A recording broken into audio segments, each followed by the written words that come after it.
अस्सलाम वालेकुम सर। लो sir motorcycle आ गई यूनीक चैना दी मुकम्मल ट्यूनिंग करांगे। मुकम्मल ट्यूनिंग करने का तरीका दसांगे तुहानू।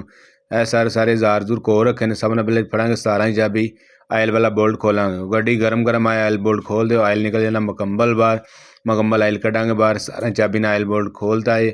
थले कोई बटली वगैरह डब्बा वगैरह रख के आयल कट दिता बाहर। ए सब तो हो गया। उस तो बाद खोलांगे gear lever. Gear lever 10 number का बोल्ट लगा होंगे। गेयर लीवर खोल लांगे। गेयर लीवर खोलन तो बाद मैगनेट टापा खोलांगे। मैगनेट टापा 8 नंबर की टी ना खोलता। 3 बोल्ट होंगे ने 8 नंबर के। तीनों तुहाडे सामने खोलते पे हैं। यह मैगनेट टापा गया खोलन का। यह मुकम्मल टोटल ट्यूनिंग तुहानू करके देवांगे। पेट्रोल पैप ला लेना कारपेटर तो ला के, तो कारपेटर का उपरला नट नट कर लेना, लूज कर लेना। पेचकस ने पहले सट ला के जिस तरह मैं लाई है लूज करके स्लैट कटांगे बाहर। अगो 2 खोलोगे ने का बोल्ट खोलांगे। 8 नंबर की एल्प ना लगना। 8 नंबर की एल्प आने दोनों बोल्ट खोलांगे। दोनों बोल्ट खोल के पिछे कलंप लगाना। 4 मूला पेचकस फड़ो, कलंप खोल दो, लूज कर दो या बरीक टेस्टर ना कर लो। खोल के तुहाडे सामने कारपेटर निकलिया है बाहर। कारपेटर बाहर कढ़ लिया। उस तो बाद कटांगे फिल्टर कढ़न का तरीका। टी ना पिछों हिलाया, हिला के चेक करो। उंगली ना हल्का हिला के फिल्टर लोटा बेंड देना। अंगूठे ना दबा देना अंदर नू। एक साइड तो बाहर नू करना। एक साइड तो टेढ़ा करोगे फिल्टर लोटा तुहाडे सामने बहुत ईजी तो बहुत आसान। अंगूठे ना दबाना है, हल्का जिहा चेक करो। हल्का दबाओगे हिलाओगे फिल्टर निकले है बाहर तुहाडे सामने। या फिल्टर बिल्कुल बाहर निकले है। मुकम्मल फिल्टर बोतल बाहर निकले आई। हुण साइडां नूं टेढ़ियां करके उल्टी वाली साइड कल्टी करके आयल कढ़ांगे टोटल बाहर। आयल निकल गया बाहर। थल्ले लावांगे ना बोल्ट 17 नंबर का बोल्ट जे 17 चाबी ना होएगा फुल टाइट।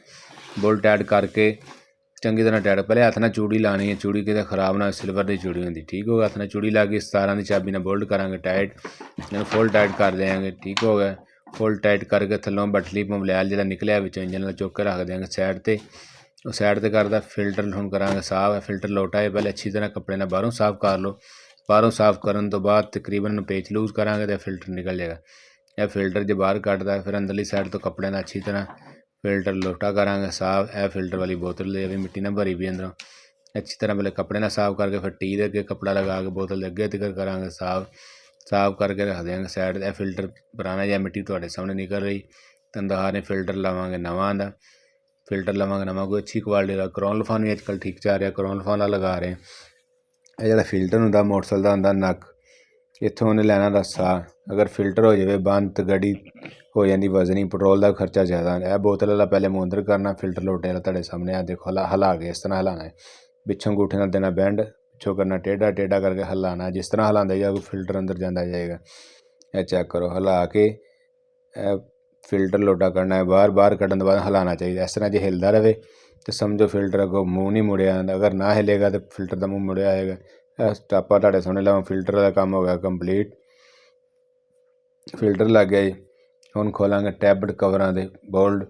या टैबलेट करांगे 17 चाबी ना भी खोल देने। टैबलेट कवर करांगे लूज दोने। टैबलेट कवर खोलांगे। टैबलेट कवर दोने खोल के पिस्टन करांगे टाप ते। ए मैगनेट तुहाडे सामने टाप ते करांगे। टी का निशान उपरली साइड ते होना चाहिए।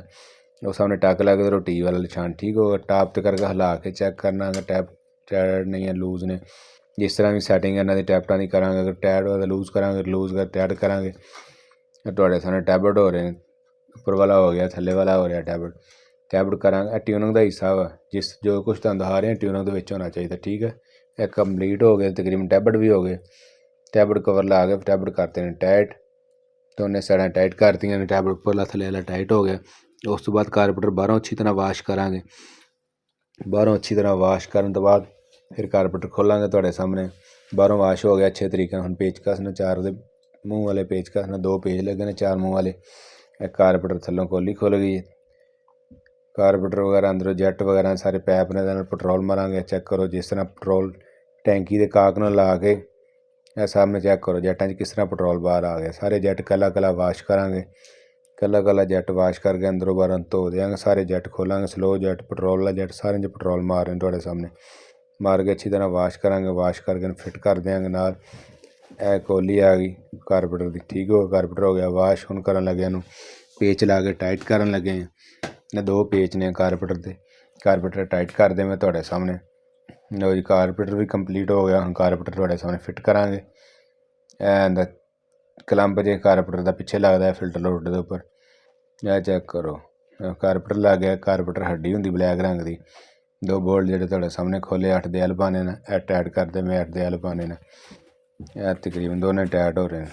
साड़ा चैनल अच्छा लगे लाइक सब्सक्राइब लाजमी करो को आने वाली नवी वीडियो तुहाडे तक पहुँच सके। यह स्लैड दिल्ली साइड ते रखनी है, पेच वाली साइड ते कारपेटर की स्लैड इस तरह लगानी तुहाडे सामने। जिन्ने भी नवे दोस्त वीडियो देखने वाले लाइक सब्सक्राइब लाजमी करो को आने वाली नवी वीडियो तुहाडे तक पहुँच सके। सब दोस्तों के तावन का बहुत शुक्रिया। यह टापा करांगे वाश मैगनेट टापा है, अच्छी तरह मैगनेट टापा करांगे वाश। यह चीज़ा पेट्रोल ना सारिया वाश करके धोवांगे, साइड करांगे नहीं वाश अच्छे तरीके नाल। ठीक हो गया, अच्छे तरीके ना पेट्रोल ना सारी वाश वूश करके फिट कर देंगे। फिर परली साइड पर भी जावांगे तो चैन वगैरह भी टाइट करांगे। मैगनेट टापा भी वाश हो गया, इधरों टैबट शैबट हर चीज़ क्लीयर हो गई। मैगनेट टापा हो रहा तुहाडे सामने टाइट 8 की टी राड ना खोलिया 3 बोल्ट से टाइट करते। हुण गेयर लीवर तुहाडे सामने फिट कर रहे हैं। 10 नंबर का बोल्ट लगता, 10 नंबर की चाबी ना टाइट करांगे। यह गेयर लीवर भी लग गया है। यह दली साइड तकरीबन सारी कंप्लीट हो गई। हम परली साइड करांगे वाश अच्छे तरीके ना। अगर क्लच वरम वगैरह जाम है तो खोल के वाश कर देंगे, अगर नहीं वाश नहीं जाम तो फिर बाहरों वाश कर देंगे अच्छे तरीके ना। पेट्रोल दोनों साइडों से मार के वाश हो जाएगा। क्लच क्लुच वगैरह हर चीज़ रवा हो जाएगी। एल गेज खोलेंगे, एल गेज खोल के मोबाइल तुहाडे सामने कढ़ लिया सीगा। ठीक हो गया, हुण तुहाडे सामने मोबाइल लगे पान, मोबाइल पा रहे हैं। शैल भी अच्छा मोबाइल है, कोई कंपनी वाला पाना अच्छा। कोशिश है करनी मोबाइल कितों भी लो, किसी अच्छी ब्रांच तो लो, लोकल जगह तो ना लो। को आयल 2 नंबर पै जाए तो गड्डी हो जानी तबाह। गड्डी चलती है आयल के सिर के उपर, आयल 1 नंबर होएगा तो गड्डी की जान होएगी, गड्डी की उम्र ज़्यादा वध जाएगी। आयल तुहाडे सामने पै गया, गेज करांगे फुल टाइट दी, फुल टाइट हो गई है। वाशिंग ट्रे भी करांगे साइड से। हुण खोलांगे प्लग खोल के चैक करांगे ना, गैप वगैरह चैक करांगे साफ वगैरह तो नहीं होने वाला। आ देखो गैप अंदर ठीक है, तकरीबन क्लच की तार दे नाल करदे मैं साफ। यह देसी काम ने, देसी आम जिहड़ा काम तुसीं देखोगे ना आम बंदा भी कर सकदा है। जिहड़े दिखांदे ने बफ मार के प्लग साफ करना या प्रैशर ना गड्डी वाश करनी, प्रैशर ना धोनी, वो हाई लैवल के काम आम बंदा तो कर ही नहीं सकता। तुहानूं इस तरीका दसदे हैं, तुसीं घर बैठ के भी इजी तरीके नाल कर सकदे। प्रैशर वगैरह तो बगैर ट्यूनिंग कर सकते, जिस तरह तुहाडे सामने ट्यूनिंग की है बगैर प्रैशर तो बगैर गन्ना तो ट्यूनिंग हो रही है। घर बैठे तुसीं आराम नाल भी कर सकते। अक्सर होंडा सेंटर की वीडियो आंदियां ने, प्रैशर मारते हैं, प्रैशर ना पेट्रोल ना धोंदे ने, गन्ना ना बोल्ट शोल्ट खोलते। हर बंदे को गन्ना नहीं होंदियां, हर बंदे को बोल्ट वाली मशीनां नहीं होंदियां। जिहड़ा तरीका तुहानूं मैं समझा रहा, कोई भी बंदा घर बैठ के मोटरसाइकिल ईजीली ट्यूनिंग कर सकता। और तुहाडे सामने चैन टाइट कर देती, चैन टाइट करके बोल्ट टाइट हो रहे हैं।